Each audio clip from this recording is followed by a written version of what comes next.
What's the best piece of advice you received early in your life, in your career? And what's the best piece of advice that you might have received a bit later in your career? Keith Ferrazzi's book, you brought him up, Never Eat Alone. That book transformed everything. I'd read another book called Love is a Killer App by a guy named Tim Sanders. That was the first book I ever read. And he had he taught the concept of your network is your net worth. What I've realized through Keith's work is the integrated life approach. So I will tell you, the most jarring thing that he wrote about in that book that I just thought, this guy is bananas. It was the idea of doing workouts with people that you work with. I was doing enterprise, Fortune 2000, big deals. And the thought of inviting the CTO to a jazzercise class or go for a run, I was like, that's so crazy. These people are busy people. They have their own things.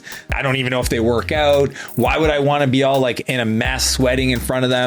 What kind of conversation could you have? It legit blew my mind. I go, there's no way. And true to his word, the first time I ever got connected with Keith, he invited me to a class. I think it was a spin class in West Hollywood or something. Barry's Boot Camp? Yeah, it was a Barry's Boot Camp. It was a Barry's Boot Camp. That's it. Barry's Boot Camp. And I punted.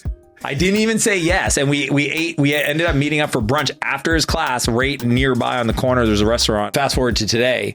I will meet with any person, anytime, no matter where you live in the world. You fly to Kelowna and we go for a hike. I work out. Pretty much every one of my workouts is with somebody I work with.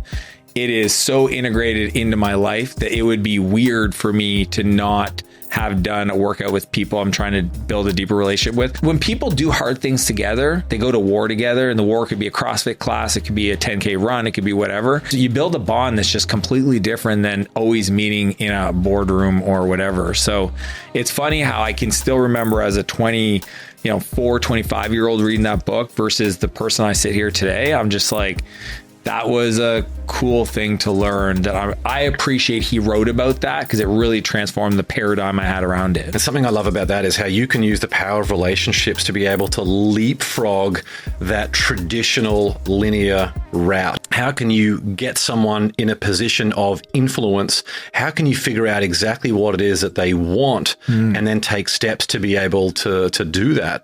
That's when doors open up for you, because you've got really influential people interested in your development and your journey. It's interesting looking back at all the lessons I learned. I read 1,600 books before I ever wrote my book. I just appreciate and think it's the ultimate trait, $30, 6 hours of my time for 25 years of experience distilled into that, few hundred pages. I think it is the ultimate coolest trait. I'm always looking for buying back my time, but I will always invest in books and knowledge to feed my mind. It's just such a cool thing. And I just honor people like Keith that have written books that have supported my growth.